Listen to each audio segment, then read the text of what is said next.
வணக்கம் மக்களே, திரும்பவும் சந்திப்பதில் மகிழ்ச்சி.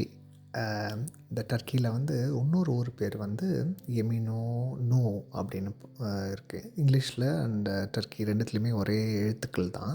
நான் உச்சரிப்பு மாறலாம்னு நினைக்கிறேன்.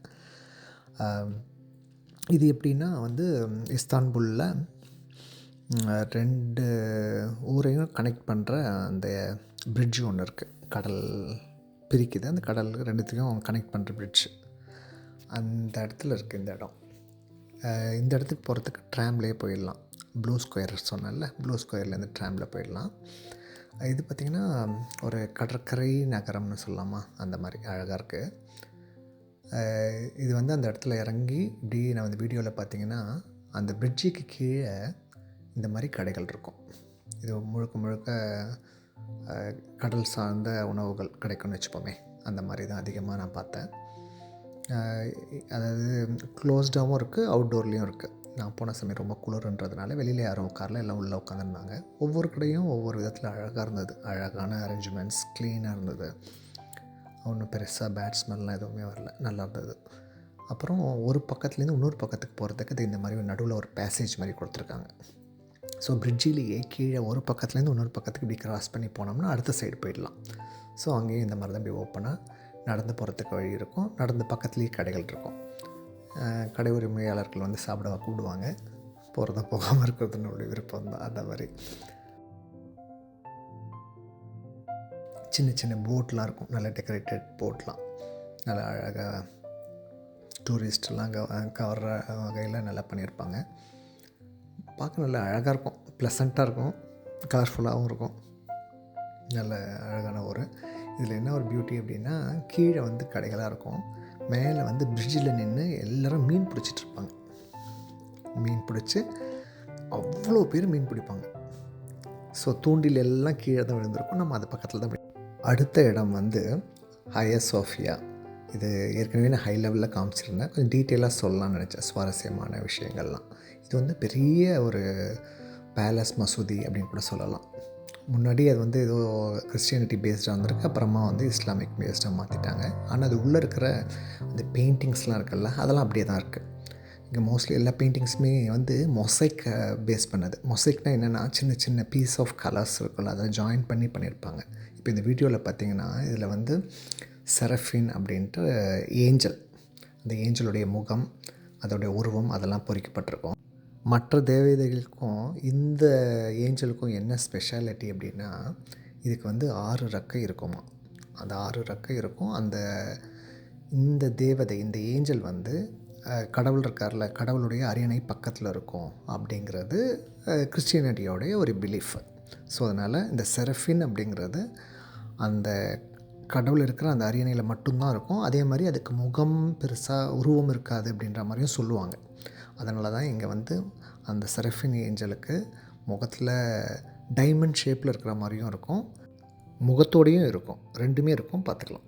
அதே பேலஸில் இன்னொன்று பார்த்திங்கன்னா, இந்த மார்பிள் டோர் அப்படின்னு பண்ணியிருப்பாங்க. அதாவது கதவுகள் எல்லாமே மார்பிளில் இருக்கும். இந்த மாதிரி இது வந்து எல்லாமே 1000 வருஷங்கள் 1500 வருஷத்துக்கு முன்னாடி உள்ள விஷயங்கள் தான். அது அப்படியே பல தாக்குதலுக்கு அப்புறமா தாக்குப்பிடிச்சி இப்போ இந்த நிலைமையில் இருக்குது. இப்போ ஆஃப் சீசன்றதுனால பராமரிப்பு பணிகள்லாம் நடந்துகிட்ருக்கு. சம்மரில் இன்னும் சூப்பராகவே இருக்கும். முக்கியமான இடம் பிரியாணி பேலஸ், அந்த கடையும் இருக்குது. நிறைய மக்கள் அங்கே போய் சாப்பிட்றாங்க. நல்லாயிருக்கு, நல்ல லொக்கேஷனில், ப்ரைம் லொக்கேஷனில் தான் இருக்கும், மெயின் ரோட்லேயே இருக்கும். அடுத்து நான் பார்த்த இடம் வந்து பாக்டாட் கடாசி கேடி பாஸ்டன் அப்படிங்கிற இடம். இது வந்து இஸ்தான்புல்லேருந்து கொஞ்சம் தூரம், மேபி ஒரு 30 மினிட்ஸ் 40 மினிட்ஸ் ட்ரைவில் இருக்கும். இது வந்து டோட்டலி கான்ட்ரடிக்ட் டு இஸ்தான்புல்னு சொல்லலாம். ரொம்ப ஆர்கனைஸ்டு சிட்டியாக இருந்துச்சு, வெல் பிளான்ட், காம், கொஞ்சம் ஹையர் எண்ட், அதாவது அப்பர் மிடில் கிளாஸ் லிவிங் ஸ்டாண்டர்ட்னு கூட சொல்லலாம்.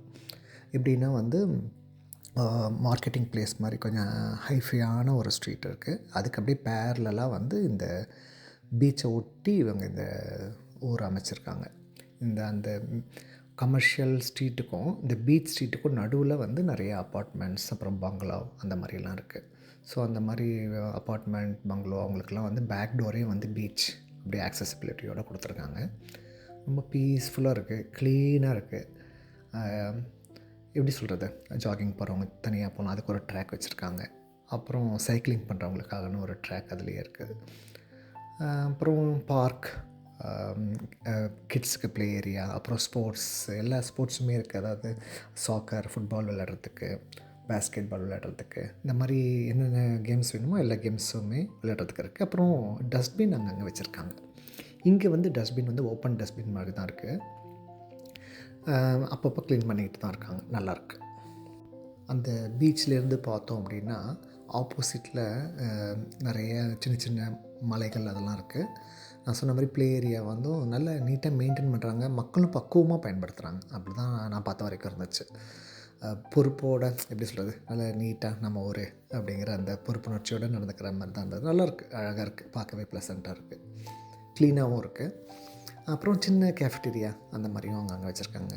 ஸோ நம்ம எதுவும் சாப்பிடணும், குடிக்கணும் அப்படின்னா காஃபி, அந்த மாதிரி விஷயங்கள் எல்லாமே கிடைக்கிது. அந்த மாதிரி தான் வச்சுருக்காங்க. ஃபெசிலிட்டி அதோடு தான் இருக்குது.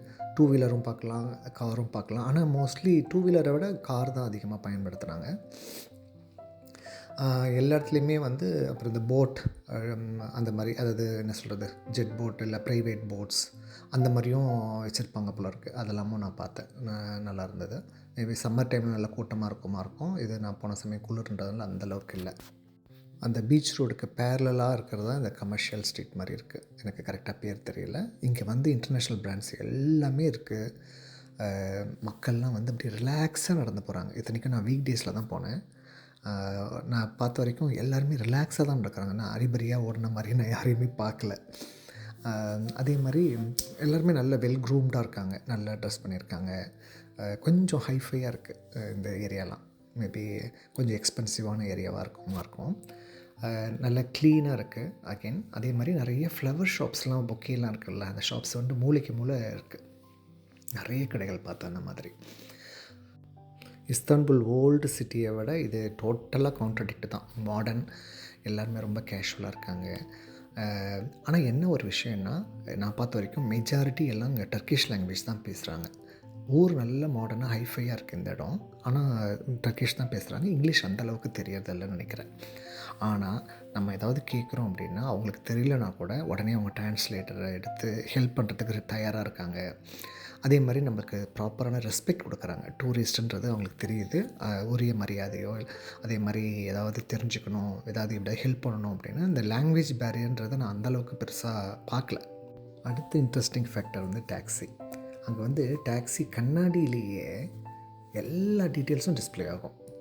என்ன மீட்டர், எவ்வளோ டிஸ்டன்ஸ், என்ன டைம் ரீச் ஆகும், இந்த மாதிரி பேசிக்கான இன்ஃபர்மேஷன் எல்லாமே கண்ணாடியிலே டிஸ்பிளே ஆகுது.